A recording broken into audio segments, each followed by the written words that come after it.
Good evening, ladies. Good evening. Hello. Good evening. Did my bumper already run and I didn't see it? No, there it is. Okay. Yeah, it ran. You're good to go. Welcome, everybody. Hey, Chanda, take it away. Locked up. Yeah, sorry, but I'm locked up. My screen's locked up. So I welcome activists. This is a special accidental activist. We are really privileged tonight to have three amazing ladies out of California, all candidates here. They just did an amazing interview over on the Convo Couch, and they stayed on a little longer to talk to us. So I want to introduce them. I hope I'm not breaking up because my computer's completely locked up. But so oh, you're good. You're good. Okay, good. Yeah, we hear you good. Yeah. Okay. I'll pretend like I can hear you guys. So we have Angelica. Angelica, can you, I don't want to murder your last name. Yes, Angelica Can you Duenas. tell us your name and what you're running for? Yes, Angelica Duenas. I'm running for Congress. And you're running for Congress, 29th. right? Mm-hmm. California's 29th Congressional District. In California's 29th. Well, welcome to the Accidental Activists. And we also have with us Fatima. Am I saying it wrong? I'm sure I am. Yeah, it's Fatima Iqbal-Zubair. I know I have a long name. Think of a zoo and a bear. Yeah, I have one too. Zoo and a bear. Okay. Yeah, that's what helps me though. That's what really helps me. And I'm running for State Assembly, California State Assembly, District 64. District 64. Very good. And Maria Estrada, welcome. Your name I actually can say. Tell us what you're running for. State Assembly in the 64th District in Southeast Los Angeles against the Speaker of the State Assembly of California. Wow. So you're going 63rd. Up against the big dogs. You're 63rd. So you're going up against the big dogs. Yeah. So the accidental activist, I never intended to become an activist. I got into the fight because I saw all the inequality and pain and suffering of, the poor and the working class. As a single mom who raised 3 kids, I've stood in food bank lines, I begged for medical. So I got into the fight. And I showed up at my local Dems, and I've been in the fight for 5 years now. And so the activists, the show, we just like to bring people on and hear your story, because I feel like we relate to each other a lot more when we understand the common struggle or what motivates somebody. We understand their intentions. So we just kind of go over really easy. Who are you? I know you guys just did some heavy hitting questions over on the Convo Couch, and I kind of want to lighten it up because I know that your night is far from over. You guys are heading to a big Dem meeting in about an hour, so I don't want to bog you down too much. So my first question, I guess I'll give it to Angelica. Growing up, were you aware of the inequality, and how did that affect you and form your opinion that drives you now? Yeah, I mean, one thing that really I think affected me was when I was about 12 years old, and earlier than that, Bill Clinton signed off NAFTA like a couple of years when I was like 10, and when I was 12, the local factory shut down, which actually got my mom to lose her job, and she had worked there for over 20 years, and she was about 2 years short of earning her pension. So that's when I realized that it doesn't matter sometimes if you do things the right way. Sometimes life just doesn't pan out. And on top of that, it really kind of taught me that it didn't really matter if it was a Democrat or a Republican. That my family members, my uncle was smart enough to be able to point that out. What happened? It was because of this. And so I was able to realize that young that it's not as easy as voting blue no matter who, which is what we hear a lot, and we heard even that back then. Is that we do need to pay attention to who are the people who are representing us. And that is one thing that really like molded me in paying attention, and really kind of like losing faith in the system. But with Bernie Sanders running, he kind of gave me a little bit of extra faith in 2016 in the electoral system, and brought things back around. But I think I've been aware that the two-party system is utilized to really manipulate the people and not to help us. Right. So we're a generation that have got to feel the effects firsthand of neoliberal policy. And I think that's really what's bubbling up through the whole Bernie Sanders movement. Maria, how what formed your, your early memories and drive to, enact change? Well, honestly, just coincidentally, it's like a lot of the injustice I saw was a lot with the police. My parents are from San Buenaventura, Chihuahua, Mexico. My father came when he was 18, went back 5 years later, brought my mom. I'm six of seven children. I have two children of my own, a 34 and a 23-year-old, and I have three grandkids. And I just remember growing up and the police just being very cruel. One of the times I was really little, I was actually taking a nap. It was the summer, and I remember hearing voices, but it wasn't my father. It was a man's voice, and it wasn't my father because he was speaking English, and we didn't speak English in the house. We only spoke Spanish. And I went out, open my door and go to the hallway. And as I go to the living room, a cop pulls out his billy club. Billy clubs my brother in the stomach because I can hear my brother asking him for his badge number and his name. And then he bends down and then he starts billing club over the back of the head and the back. And and then my instinct is to run to defend him. So I run, start running towards him. And my mother, because I've always had long hair, like grabbed my hair and yanked me down and said, "Don't, because he'll kill you." And then my mother was talking in Spanish, said, "Please don't kill my son." And she's trying to in Spanish and English, say, "Leave him alone." And the other cop was laughing at her. And that was just one of my experiences with the police. And I'm like, how the fuck is this even possible? They don't have a warrant. Even at a young age, I knew that they needed a warrant, right? My brother's like, "Where's your warrant?" And they just barged in and did that. So just a lot of experiences. My father worked at the same company from the time he came out here in 1953 up until he passed away in February of 2016. So my parents are the American dream. They lived it. They own all of their property. They have no debt. However, that didn't come at a great sacrifice. And the fact is that it is not possible for most people to obtain what they've obtained through all that hard work. In fact, people are working harder now, more hours, and you just see the discrepancies. Even from when I was growing up, I had my son very young, and just in when I was married and how we, bought a home and the way that worked, and then now kids, and then going to college where you feel guilty for telling your kids go to college, you got to get your education, and then they end up with all this debt, and then you feel like, well, I was the one that like basically told them that's what they should be doing because that's what we thought we should be doing. Right. So it's all of these things combined that to me, and then moving back, to be honest, I raised my kids in a very white, affluent neighborhood in Ventura County. And once they grew up and went to college and got families of their own, I moved back because there was really no reason for me to stay there. I was really the only Latina in the whole neighborhood, and I was a single woman, so nobody else was in my situation. So I came back, Right. and my father died within weeks, and then I got involved in the Compton for Bernie campaign and started that, and it just snowballed from there. And then getting involved in activism. Right. I marched with BLM in LA and Inglewood and Philly, all over. But it was all kinds of issues, environmental problems that were happening that you heard about.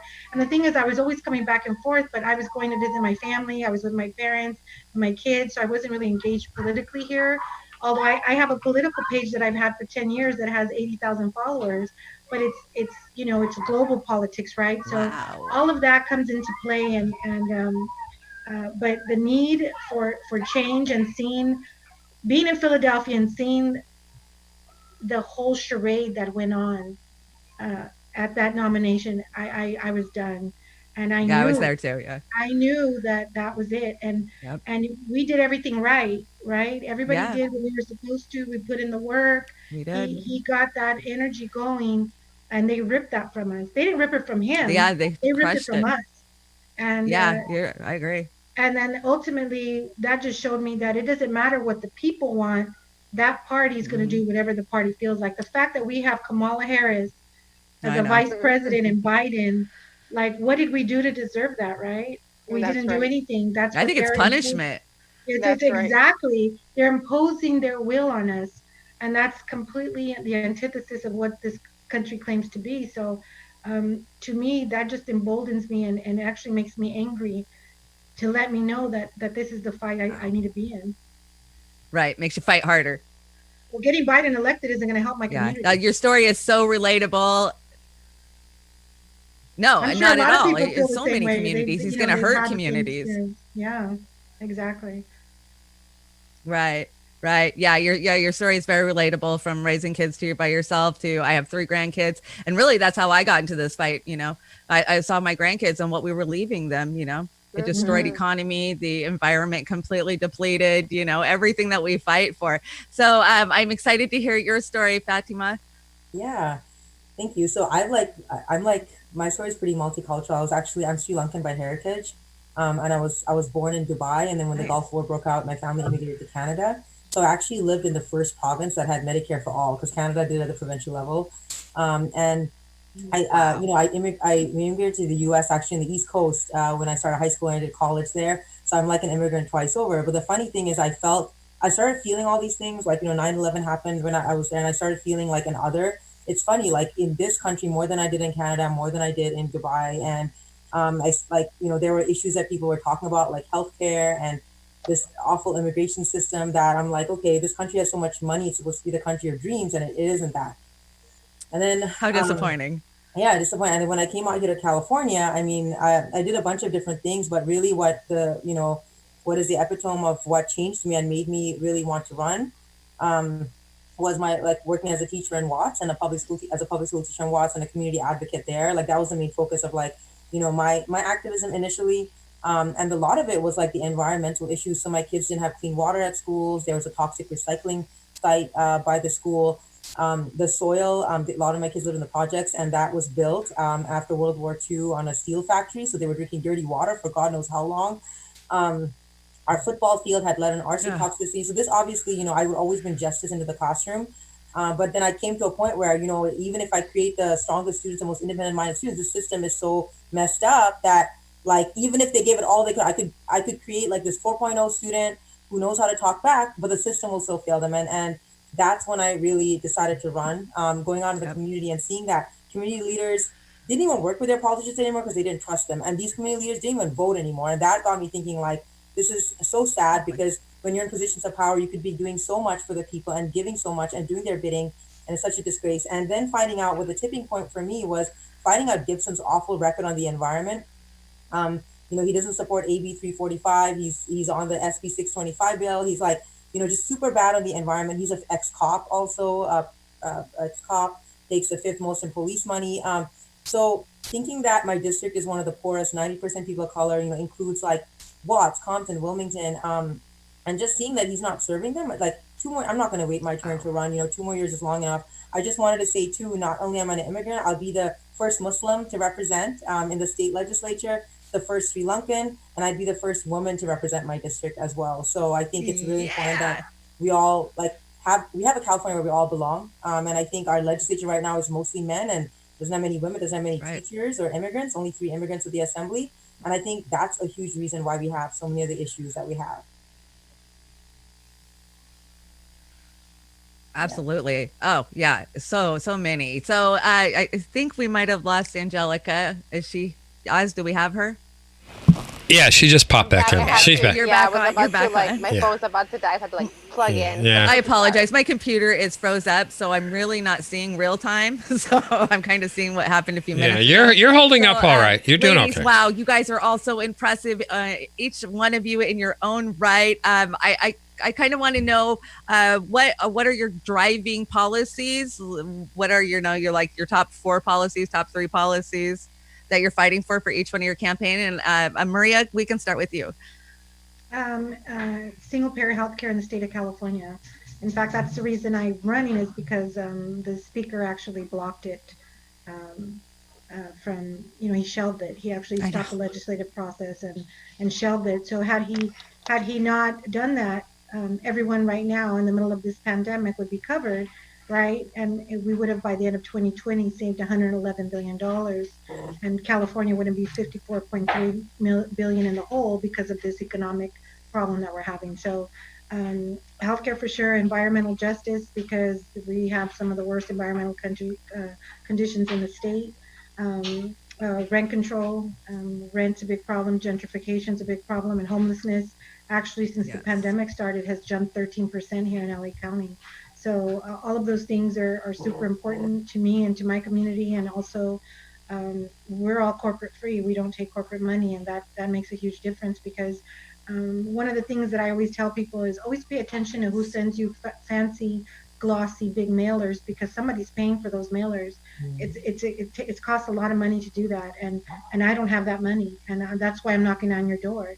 You know, the Democrats are good at two things, right? Fundraising and sending out mailers. That's it. They don't do shit. They don't knock on doors. They don't engage the community because they want the same people to vote. They Yep. don't want new people. They don't want new No, they don't. blood. They want only the people that are connected and know their bullshit that's going to fall in line with whatever they serve to be continuing Yep. to vote. I brought in, all new voters. We more than doubled the amount of voters from 2014 and 2018. So the fact that I got more votes than both candidates in 2014 just shows that we're just bringing in that energy. And that's what this is about. This is engaging the community, informing the community, and Yep. bringing in that energy, because it's not going to do me any good to have power and to have power just for myself. It's Right. important that I empower my community and bring up a bunch of leaders. My goal is to take over city councils, school boards, water boards all over this district, Power and words, yeah. and empower my community. That's when I feel like I'm a success. Even if I do get elected, that's just one person. I want One everybody to person. Yep. be in my community. I want us to control our water, control our resources, control the police budget, all of that. That's what's important to me, and that's why I'm in this. Yeah. Tell it like it is. I love it. That's what we're about here. You know, we don't hold anything back on the accidental activists. Angelica, what are your top, your top fighting points? Yeah, no, I mean, as far as the issues that I think that affect all of us and that I would be able to um, push legislation is Medicare for all, affordable housing as a right through Section 8 and through funding affordable housing units and real affordable housing, not projects, but like where, you're Right. never going to get pushed out. You're not going to get priced out or you made too much money, Yeah. too much income, right? Because that's how people get stuck in in the system or get, they lose everything because like, oh, you're making $200 more than you were before. You're out of the projects, but now you're actually, instead of being up $200, you're down 800 because now you have to pay regular market Exactly. rates for rent. So a Exactly. real affordable housing, a movement, and tuition-free higher education, including jobs training. So not just pushing kids into college and universities, that's not for everybody, but like, trades program and other things that, we need, and that, we have all these like dumb math requirements for things that kids haven't, Oh, yeah. there's nothing to do with anything. And there's just all these hoops that kids need to jump through, right? Unnecessarily. It's about funding. And also, I mean, just in general, housing, like we need to push for affordable housing and safe affordable housing. And this is for housing both people who are needing of homes, period, and people who need to like purchase a new home. There's all these programs that used to be that, gave people opportunity to own a home. So really pushing for these programs, and then in general, getting money out of politics. I think that this is something that we all need to push for. And Absolutely. it's like Maria said, seeking out positions of power and occupy them. I hope to utilize my office. I'm super excited about what we can do in Congress, but what I'm most excited about is what I'm going to be able to do with my office. Because you get $1.3 million for office budget a year.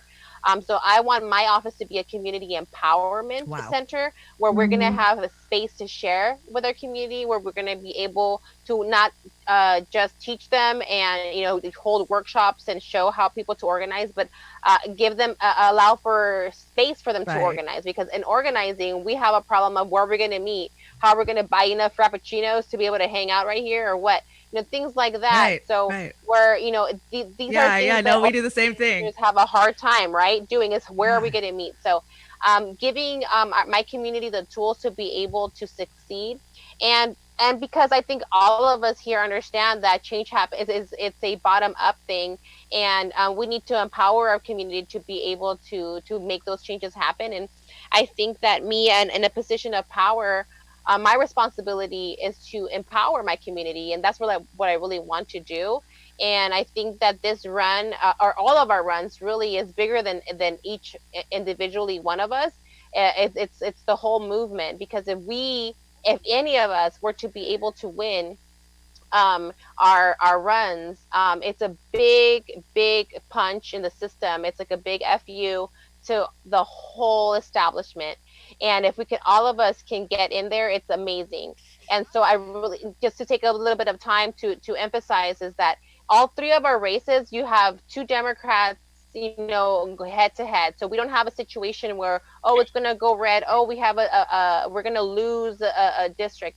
The worst we can do is better than we're already doing. So this is a challenge that I want to give to everybody who's watching here, is help our campaign. And if you're not local and you can't volunteer, but you can give $5 a month, anything really, we can do so much with so very little.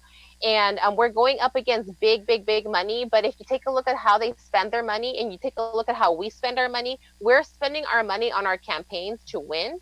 They're spending their money on their campaigns to make their friends rich and to give their family members, jobs. Like, this is what they do with their campaigns. They don't know how to run because they haven't had to run a real campaign in forever. We're running here to win, and they're not used to that. So this is really an opportunity that we really can't give up, because they're not ready for it. We can kick their ass so hard, and they're not even feeling it. They don't even know. Like, we slit their. It happened a long time ago. In March, they already lost, but we can go ahead and make it happen and assure it if you can get behind us. And $5 a month, $10 a month, anything that you can give, if you can max out, if you can afford it, please do it. If that Trump check came through and you were still working and you've actually been accumulating money because you haven't gone anywhere, help us out. Help us out. Yeah, exactly. I love your ideas. I love the idea of turning your office into a community office. You're so right. We need that. We're constantly looking for meeting spaces, back when we could meet. But just because this is, airing via Seattle to California and across the country and across the world, we have viewers all over the world. You guys can get involved. You can help. And you don't have to be in California. You don't have to be in these districts in order to help these amazing ladies keep their campaigns going and keep fighting the neo-lib agenda on top of the Republican agenda that we fight every day. So, amazing story. Fatima, what are your top fights? Yeah. I just want to also shout out, like, phone banking. You could do it in Canada, I believe, because they're doing virtual. So like, I know we're all doing phone banking of some sort. Please help. Like, there's supporters here from across, that's not illegal. You can't donate unless you're a permanent resident or a visa citizen, but you can phone bank, from what I understand, right, ladies, like, from anywhere. So support us. Yes, and you can organize phone banks too. We have an organized phone bank that we were running like every Thursday. There's ways to do it. So, if you're serious about it, you can reach out to us at Uphill and we'll figure it out. So that's awesome. Thank you. Yeah. So what are your top fighting points? Yeah, my top fighting points is actually, like, being a candidate, realizing how hard it is to run and win. Like, we have victories that, Cory Bush across the country, Charles Booker almost winning, Jamal Bowman winning. These are huge, right, in throwing the establishment. But now it's like 1 in 100 of us that do that. I want to make it like 100 out of 100, right? So what I want to do to change in California is, we can't overturn Citizens United. That's at the federal level. But we can instate ranked choice voting and publicly funded elections, right? So ranked choice voting has been passed in Maine, and we can do it here. And publicly funded elections, I think, will allow more candidates like us to win. LA City Council right now has a 6-to-1 like matching, thing that helps. I want to go further, though. That's a good start. But I want my students to be able to run one day and win. And right now, like, I'm in the middle class, but it's so hard even for me to run and win, and it's like, so that's one thing I want to do. And I think that affects everything I'm going to say next. So I think big money in politics is the reason we don't have a lot of the progressive policies we want. So the top issues I want to fight for are Medicare for all. We can do it at the state level. I just want all progressives to know that. Ro Khanna has a bill where, that's how Canada did it. I used to live in Saskatchewan. They first passed it provincially and it went federal. So we can do that. We should do it in California. It is so essential. Maria talked a lot about it, so I'm going to go to the next one. But the other thing is housing. I just want to say there are 3 things that we actually have almost more power at the state level, and that's Housing is one of them, and other one's environment, and other one's education. So I really want to, divest a lot of our funding away from prisons and incarceration, because it's still, our 2020 budget is still giving that too much, and into housing and social services. So we really need to make sure we have dignified housing, like Angela said, not just projects, dignified housing. We are the wealthiest state. I want everyone to remember that. We have the most Right, money of any right. state, but we have the largest homeless, and we have the largest income inequality gap. What does that tell you? We're the most Absolutely. greedy state. The failure of Uh, legislature. Right, right. So I want everyone to know our state isn't progressive. In fact, we have the most hate groups in the state. I Yeah. don't know if people know it. We're the most hate groups. When there's money, there's more hate, unfortunately. So Right. I also want to fight as a teacher, a public school teacher, for education, all the way from pre-K all the way to tuition-free college. My son has autism, and I know how kids in Yes. low-income communities, I've seen them like not get the services they need, and what that does to development later. So I want like fully fund our pre-K program, our state-funded pre-K, Yeah. really invest in communities like Watts, like Compton, like North Long Beach, and make sure that LAUC is we have the lowest per pupil funding, right? And LAUC is like not a district that doesn't have necessarily the resources it needs. There's a lot of mismanagement though too. Like we have to make sure the money's going where it's supposed to go, and we have to make sure that charter schools aren't taking over, that we aren't privatizing our education, and like completely stop the creation Yeah. of charter schools, and the tuition free college. The third thing that my opponent's probably the worst on, that I want to fight on, is environmental issues. We have over a quarter of the refineries in my district, and the third largest oil field in the U.S. in my district in Wilmington. Yeah.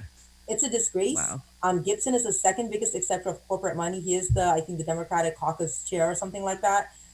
He's pretty dirty. He's a former cop, and so I that's like the biggest thing that I don't understand, how he votes against the health of our communities by the way he fails to act on these bills. And I want to also really quickly shout out the cowardice of some of the Democrats up there. If you look at the bills, they do this thing where they vote never or absent. Yeah. That to me is worse. It shows that you don't have a backbone. You don't have Because the backbone to vote yes or no, and you are a coward. You have no business being there. Yeah. And you are, and like what, you aren't even represent your community with these never votes. What does that even mean? Like, and so Gibson does that a lot, and Yeah. shame on him for doing that. Shame on him for not standing up for our communities. Yeah, it's absolutely disgusting. The depravity and greed of the Democratic Party knows no bounds. And, most of us have witnessed that firsthand, being inside the Dems for the last so many years, 5 years or so. So I know that you guys have been on a long time today. I don't want to keep you much longer. I just want to have one more question for you, and then you guys can get a little bit of a break before you got to go deal with the dirty Dems. the dirty Dem. The dirty Dems. So what is the most effective way you think that local activists can impact the system and support change? Yeah. We'll start with Maria. Well, I could tell you that just the pressure we've been putting on is calling in and attending the city council meetings and putting pressure on the city council members who are here. The most of them are supported by Anthony Rendon, and they actually, a lot of them go by they use the hashtag Rendon Mafia. So he has his own little mafia here, and he's actually in a recent interview stated that the Southeast LA is the quarter of corruption in California, and he would know because all the people that he's talking about actually support him. So engaging in local politics and being exposing these people, getting the public records requests, getting information, finding out how money's being spent, like the COVID money, federal money's coming in. What are they doing with this Follow the money? money. Because here they're sending it to outside cities, to organizations that don't even service the area, because they're doing it as favors to, political favors for friends. So all of these things actually help put pressure, help expose these people, and empowers the people in the community. So we have a lot of organizations, Linwood Youth for Radical Change. We have the Compton Coalition. We have now the Defund Southgate PD Coalition. We have all kinds of groups, young groups popping up everywhere here since the uprising from George Floyd's murder. And so now people are becoming super engaged, and I'm just actually just giving information and then letting them run with it, right? Isn't that the goal, is to get as many people involved? Because I've been doing this for a while and getting information and showing how they're extracting resources, millions and millions of dollars. But I'm just one person. But when you got a lot of people engaged and putting that pressure on, and protesting and showing up Right. at these meetings. We had a city council meeting that went here till 3 in the morning. We had 150 people on hold to Wow. call to give their piece, say their piece.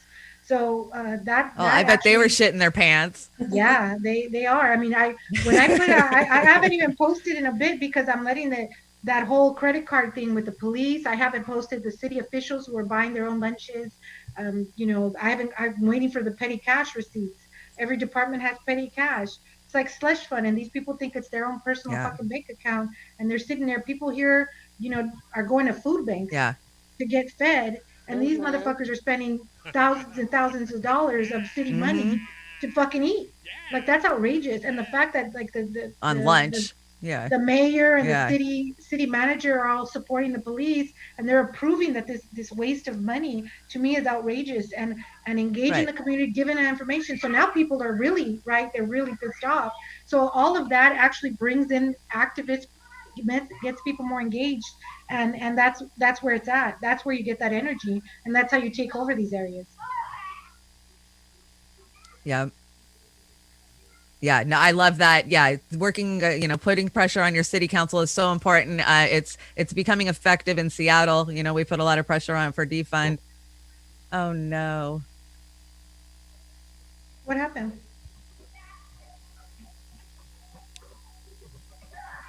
Did I we think lose we her? lost her. I think we lost her. Rhonda, you want to jump in?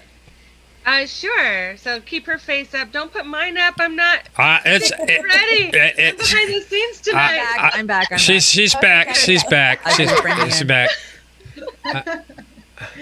All right, you're back. Taking over for me. We were going to. We didn't know how long you were going to be. I'm back. I do that from time to time. I quantum leap. Okay. This is on our toes. It's okay. I didn't either. Yeah. It's so funny because you were like, oh no. I think a lot of and then people they get were home gone. at this time of night, and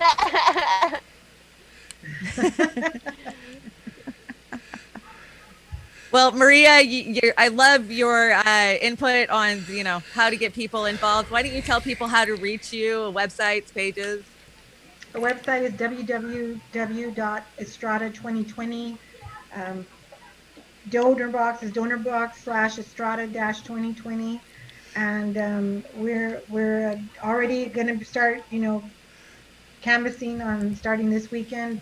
I have people already on the ground in several cities canvassing for me. We have people ready to go all over the Southeast during the week. They're canvassing, so we got that energy out there, and it's just a matter of being on the ground and being out there. I've been volunteering at food banks and delivering food to families. I've been doing that for quite a while, and Nice. before the whole toilet paper disaster, I had actually ordered 250 rolls of toilet paper, so that came in super helpful back in March and April.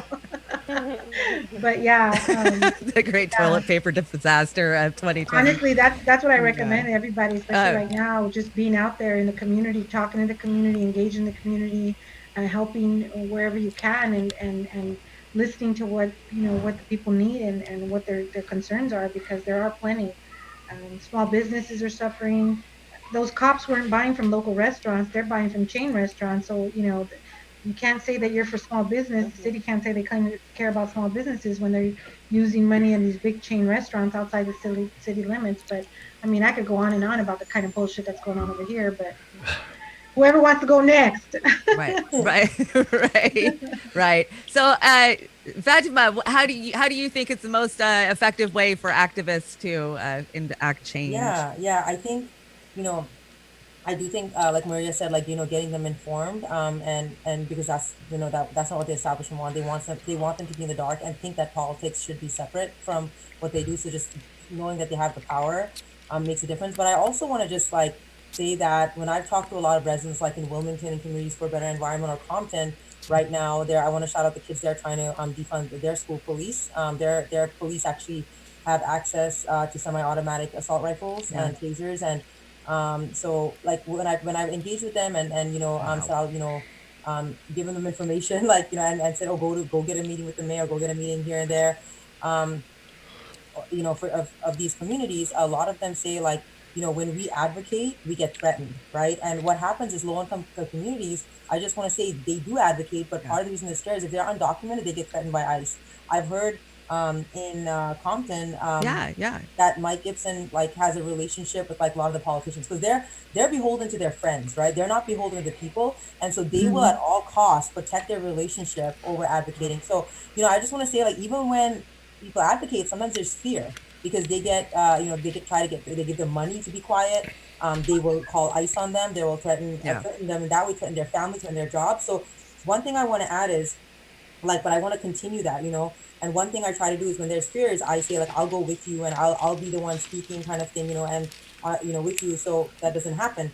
um One thing, and not trying to tout all our campaigns, but that's why we like Maria, Angelica, and us have a certain privilege, right? We're citizens, right? I mean, that's big. That's being a U.S. citizen protects us. It should be that everyone's protected in this country, but Right. it's not. Right. And Right. so I Exactly. think that's part of the reason I'm fighting is like I know a lot of people in my community when they try to fight get get in trouble sometimes, and so I have the privilege Right. of Right. being a citizen. I have these privileges. I can take that voice and and I can what they're saying and kind of try to create change. So I think one big way people can help is like helping our campaigns, knowing that they'll have a direct connection to us whatever they want, right? And so my website is fatimaforassembly.com.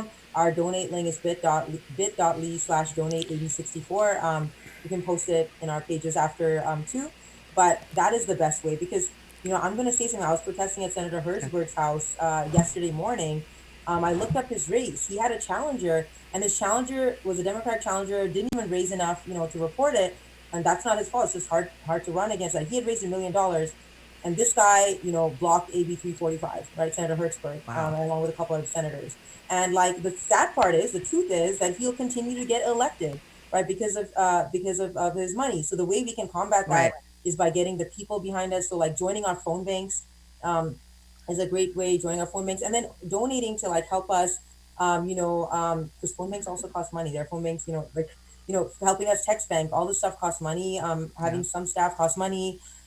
Printing out stuff costs money. So like donate $3 a month if you want, $5 a month. If you can max out.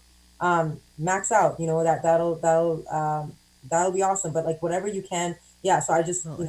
phone bank for us. Donate. And hopefully like know that you have like someone who's going to fight with you when we all go in those places of power. Well, I definitely get that impression from all three of you ladies. I'm so impressed. I can tell you're fighters. I can tell you're authentic. You're the real thing. You're not one of these just trying to get elected so you can capitulate and become one of the oppressors.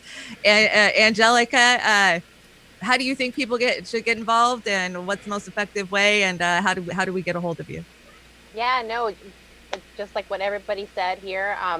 If you see somebody that you trust and you believe in, you need to support them. Don't wait around and hope that somebody else is doing it because odds are they need your help. We need your help. I need your help. You can help in many different ways. Phone banking, by if you're local, canvassing. We're doing no knock canvassing with COVID. Obviously, we're going to be taking safety precautions with PPE, with gloves, and we're going to be doing door hangers. So no knocking, no talking, right? But Right. door hangers. We need to get the word out there.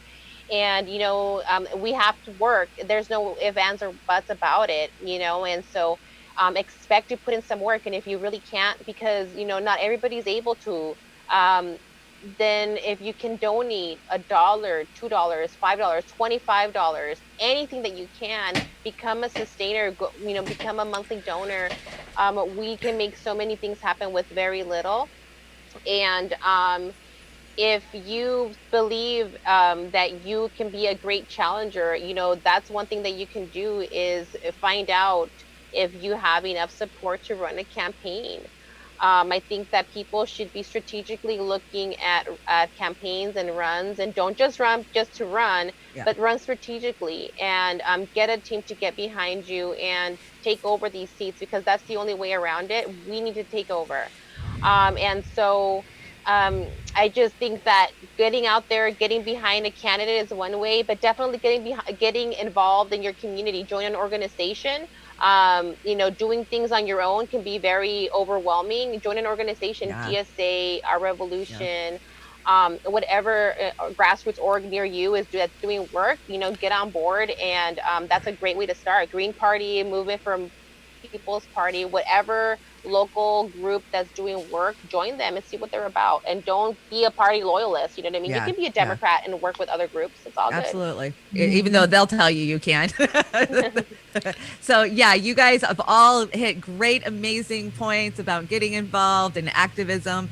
You guys are a powerhouse. The chat loves you guys. Can I just tell you that they've been to your pages. They're really talking you up. I'm so impressed, and I'm so thankful that you guys came on. And I just want to point out, it's very rare to see multiple people come together for an interview, especially candidates. And I just want to commend you guys, because we know we have strength in numbers, and I think this is a smart move. You guys are like your own little power squad. So I look forward to talking to you guys in the future. And I really hope that I can bring you on individually and do the actual format style of the Accidental Activists for each one of you, so you'd have more time to tell your stories and how you're fighting. So thank you guys so much for coming on today. Oz, do we got any questions in the chat I need to answer? No, there was something about Maria not being on the ballot. Maria, have you heard about this? You weren't in the ballot in some places. Is that true? Yeah, if you go to the lavote.net, Rendon's name's on there, but mine isn't. So, but yeah, mine isn't on there either, but neither is Tony's. So I'm like, okay. Yeah, there's something funky going on with lavote.net. So we're going to be getting a hold of the registrar. Yeah. Well, actually, on Thursday, a guy named Rafi, who actually ran in the ballot, he's in Sherman Oaks. He actually sued Alex Padilla and the registrar at the Supreme Court. And he actually has a judgment where he could actually go in and inspect the voting machines. That I don't know. If you remember that in January or in March at the primary, we had I mean, it was the worst case of voter suppression in my lifetime. We went from 4,000 polling places to 1,000. Yeah. They said there were going to be 11 days of voting when in fact there weren't. Right. All of those places weren't open. People waited 6-7 hours to vote. And it was primarily Black and Brown communities that had less polling places to vote. So I actually had protested outside of the LA County Registrar Dean Logan's house the Thursday before the election, went to Vegas to protest outside of the chair of the Democratic Party. Very good. And then flew back to do Padilla's house and then the chair of the California Democratic Party's house because of their my kind of lady. But it was to tell them that, that I know what they're doing, that they, you know, in LA County, 39.5% of the people had their registrations changed on October 8th, 2017, and they can't give me an answer as to how that happened. So that's 40% of the people that were actually changed, and that's why I had people in March of 2018 getting 80%, up to 80% in some of my precincts getting provisional ballots, which that they don't really count those. So we had a lot of fuckery going on over here, and I'm trying to expose it even before the primary. So once the primary got here, we saw what happened, right? And that was all intentional because LA County has the most delegates. So this was a way to get Biden that 15% that he needed. So this was all calculated. They knew what they were doing. So I actually asked for public records requests for emails between Jerry Brown, Alex Padilla, Anthony Rendon, Dean Logan, all of these people, Xavier Becerra, all of them. I got a bunch of shit all redacted. So the transparency isn't there. Obviously, they're hiding something, and they can't answer a simple question. I was told that the Government of Legislative Affairs was actually doing my count in 2018 in the general. I never even heard of the Government of Legislative Affairs. Wow. These people are overseeing the count of my race. And I was in Mexico 30 days later. Nobody tells me anything. And just there's a announcement that the speaker can't wait till the next legislative session. And that's how I knew I lost. But there was no information given, nothing. The corruption never ceases to amaze me. There's no transparency, and now they're using COVID as an excuse. Right, and they're running with it. COVID, you can't come in here. The Democratic convention will be a protest. Yeah. Okay. Yeah, so we're going to be participating in a protest outside of the registrar's office on Thursday, and because that's what it is. It's about being out there and fighting for our votes and for our votes to be counted, because that's an act of violence against our community, and it's always poor people of color communities that are most affected.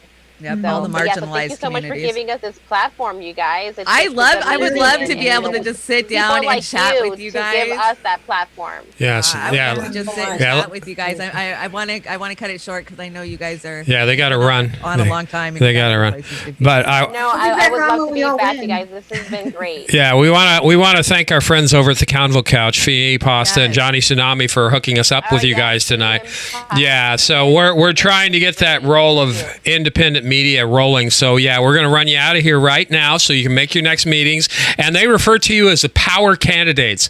I couldn't have said it better. You are the power candidates. You are power candidates, and you are the type of candidates we love to feature at Uphill Media. So come on back. I'll reach out and we'll see if we can get something going. Thank you so much. Okay, thank you. All guys. of you. Have a good night. Appreciate you. Thank you. Thank you so much. Bye, ladies.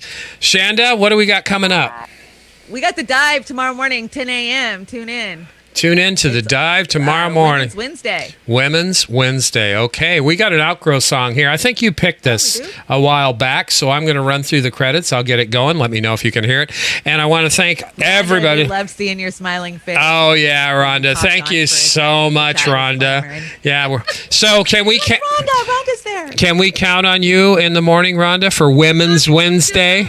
Rhonda's still around. I can't confirm for tomorrow yet for 9 a.m. I will try. Yeah, Whitney should be there. We're going to try and get Christine in there, the natural progressive. So, Amber. Backgrounds. I'm trying to get things ready to be able to be better for everybody here. Okay. For our shows, so I'm doing some crucial work for the future, for some future shows. You're always working, and we appreciate it so much. We know you're always working. You're always working. But I will be back on the air. Just give me just a little bit. Just let me. All right. Yeah. Well, you're missed. You're missed. Well, you're wanted and missed. Everybody out there, and thank you so much. I'm sorry. Yeah. That I'm behind the scenes right now. Okay. The outgo is going to be, I think it's appropriate. It's Rise Up by Audrey Day. And I'll get the slide deck up here in a second, I hope, somewhere.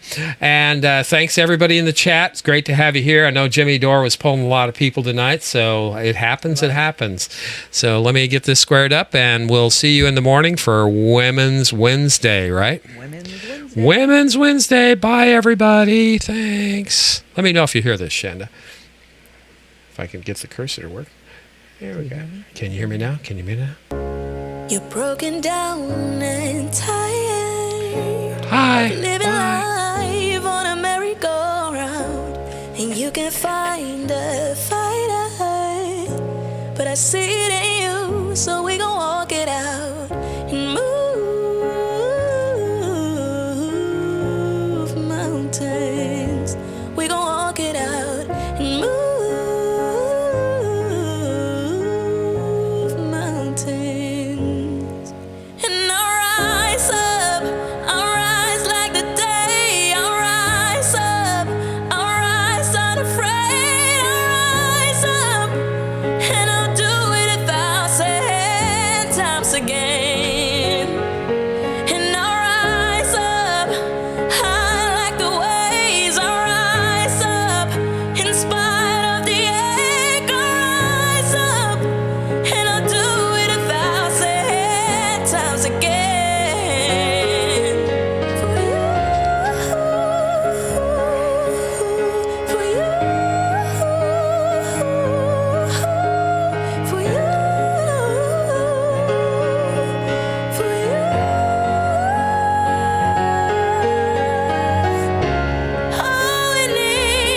All we need is hope. And for that we have each other.